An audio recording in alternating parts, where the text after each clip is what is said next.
it. Okay.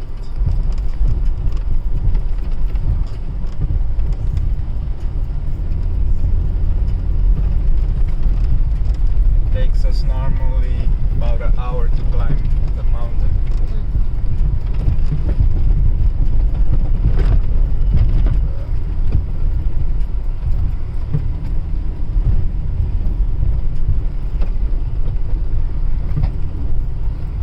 Look, you'll see a hole here.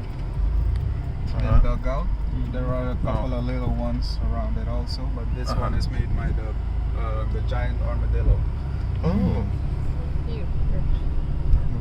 Armadillo, that's Yeah. the anteater, right? No, it's a family of the anteater. But Okay. armadillo is the, how do you call it?